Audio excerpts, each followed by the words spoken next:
नमस्कार। बिहार विधानसभा चुनाव को लेकर ओपिनियन पोल के आंकड़े चौंकाने वाले सामने आ रहे हैं और यहाँ पर 243 सीटों पर जो ताजा सर्वे के आंकड़े हैं उस आधार पर बिहार में किसकी सरकार बन रही है, क्योंकि बिहार को लेकर सियासी माहौल जो है पूरी तरह से गर्मा चुका है और अपने अपने जीत के दावे किए जा रहे हैं, बड़े बड़े ऐलान किए जा रहे हैं। लेकिन बिहार को लेकर जो जमीनी आंकड़े सामने आ रहे हैं उस आधार पर बिहार में अगली सरकार किसकी बनेगी, तो बिहार में किसका कितनी हिस्सेदारी, इसको लेकर सियासी माहौल पूरी तरह से गर्मा चुका है। पिछड़ा वर्ग, अनुसूचित जाति, सामान्य, अनुसूचित जाति, आखिर जिसकी हिस्सेदारी है उसका कितना हक उसको दिया जा रहा है। 2011 की तुलना में 2023 में काफी कुछ अंतर यहाँ पर देखने को मिला है और उसमें अगर देखें तो पिछड़ा वर्ग यहाँ पर 50 से 53% 2011 में, 2023 में आंकड़ा 63% हो जाता है। अनुसूचित जाति करीब 15.9% करीब और 2023 में आंकड़ा 19.6%। सामान्य यहाँ 30 से 33% 2011 में और 2023 में 15.50% करीब और अनुसूचित जाति यहाँ पर 1.3% करीब और 1.6% करीब आंकड़े रहे हैं। तो बिहार में सियासी माहौल यहाँ पर गर्मा चुका है। लेकिन बिहार में अगर बात किया चुनाव तो फिर किस गठबंधन का किसको वोट जा सकता है, इसमें देखिए अगर बात की जाए तो यहाँ पर जो है ईबीसी यानी यहाँ पर अन्य पिछड़ा वर्ग जो है 60% एनडीए और महागठबंधन को 24%, जनस्वराज पार्टी को 7%, अन्य को 9% वोट शेयर मिल सकता है। अगर बात की जाए तो यहाँ 60% एनडीए को, 17% महागठबंधन को, जनस्वराज पार्टी को 22% और अन्य को 1% वोट शेयर यहाँ पर जा सकता है। महादलित 45% एनडीए को और यहाँ पर बात किया 35% महागठबंधन, 12% जनस्वराज पार्टी, 8% अन्य को। यहाँ पर बात की जाए तो यहाँ पर गैर यादव ओबीसी 45% यहाँ पर जो है एनडीए को, 15% महागठबंधन, 12% जनस्वराज पार्टी और 3% करीब अन्य को यहाँ पर वोट शेयर मिल सकता है। पासवान यहाँ 65% एनडीए को, 15% महागठबंधन, 7% जनस्वराज पार्टी, 3% अन्य के पक्ष में जा सकता है। यादव 15% एनडीए महागठबंधन को, 78%, 5% जनस्वराज पार्टी और 2% अन्य के खाते में जा सकते हैं। जबकि बात की जाए मुस्लिम वोट की तो 5% एनडीए को, 75% महागठबंधन, 15% जनस्वराज पार्टी और अन्य के खाते में 5% वोट शेयर जा सकता है। यानी सीधे तौर पर एनडीए और महागठबंधन के वोट शेयर में जनस्वराज पार्टी सेंध लगाती नजर आ रही है। लेकिन किसे नुकसान और किसे कितना फायदा, जनस्वराज पार्टी के चुनावी मैदान में उतरने से बिहार में सियासी माहौल पूरी तरह से गर्मा चुका है।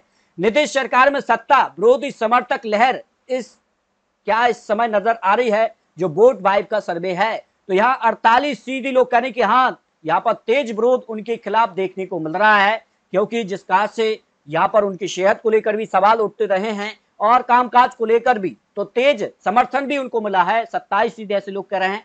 सामान्य रहा है ऐसे 20% करीब है और पता नहीं ऐसे 4% लोग आ जाते हैं। यानी बिहार के अंदर नीतीश कुमार के खिलाफ जो है विरोध प्रदर्शन भी देखने को मिल रहा है। मौजूदा विधायक फिर चुनाव लड़े तो वोट क्या उनको मिल सकता है? हाँ कहने वाले 31% लोग हैं और नहीं कहने वाले 53% लोग हैं, पता नहीं ऐसे 14% हैं। तो ये तय हो जाता है कि कहीं ना कहीं इस बार जो विधानसभा चुनाव होंगे उसमें पुराने जो विधायक हैं उनके टिकट लगभग यहाँ पर आधे से ज्यादा विधायकों के टिकट कटने जा रहा है। उसकी अलग से आपको सूची दिखाएंगे कि आखिर किन यहाँ पर जो विधायक हैं उनको रिटेन किया जा रहा है और किन के यहाँ पर टिकट काटे जा रहे हैं।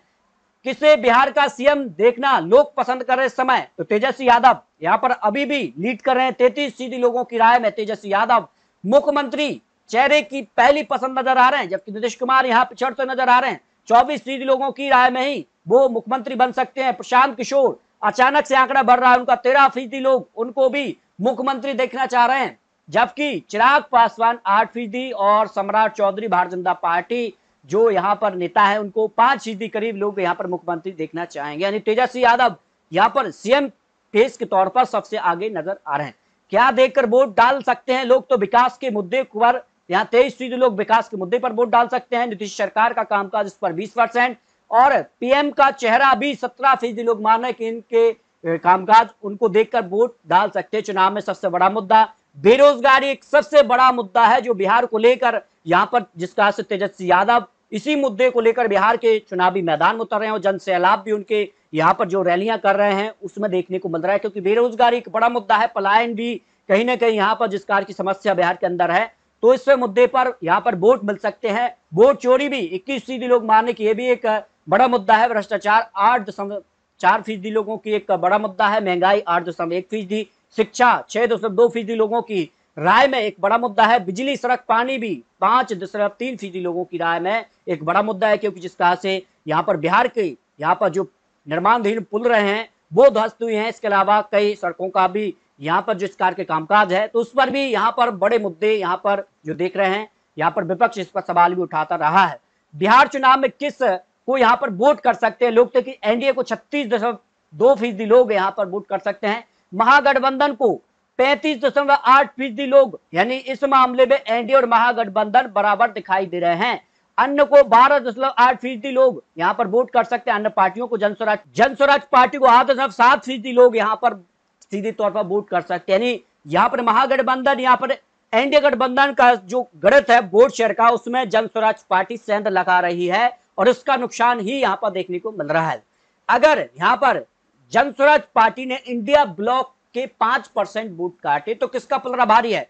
तो इंडिया गठबंधन यहाँ 34%, तो एनडीए का पलड़ा यहाँ पर सीधे तौर पर 39% वोट शेयर उनके खाते में जा सकता है। अगर जनस्वराज पार्टी ने इंडिया गठबंधन का 5% वोट शेयर काटा, अगर दोनों गठबंधन एनडीए और यहाँ पर बात की जाए बराबर वोट शेयर काटते हैं तो एनडीए 39% और एनडीए को 36% वोट शेयर, जनस्वराज पार्टी को 10% वोट शेयर जा सकता है। सीधे तौर पर प्रशांत किशोर की जो पार्टी है वो एनडीए और यहाँ पर बात किया महागठबंधन दोनों को नुकसान पहुंचा रही है। ज्यादा नुकसान किसे पहुंचाएगी और कम नुकसान किसे पहुंचाएगी, इसके भी आंकड़े देखिए। 15% ऊंची जातियों के वोट उनके पक्ष में जा सकते हैं, 13% मुस्लिम वोट उनके पक्ष में जा सकते हैं, 9% ओबीसी वोट और 6% अनुसूचित जाति और 11% आदिवासी वोट भी उनको मिल सकता है। इस तरह से यहाँ पर सीधे तौर पर बिहार के अंदर किंग मेकर की भूमिका में प्रशांत किशोर इस समय नजर आ रहे हैं। और अगर बात की जाए तो जो यहाँ पर रीजन वाई यहाँ पर प्रेडिक्शन सामने आ रहा है, ओपिनियन पोल के आंकड़ों की अगर बात की जाए तो किस रीजन में किसे फायदा मिल रहा है। देखिए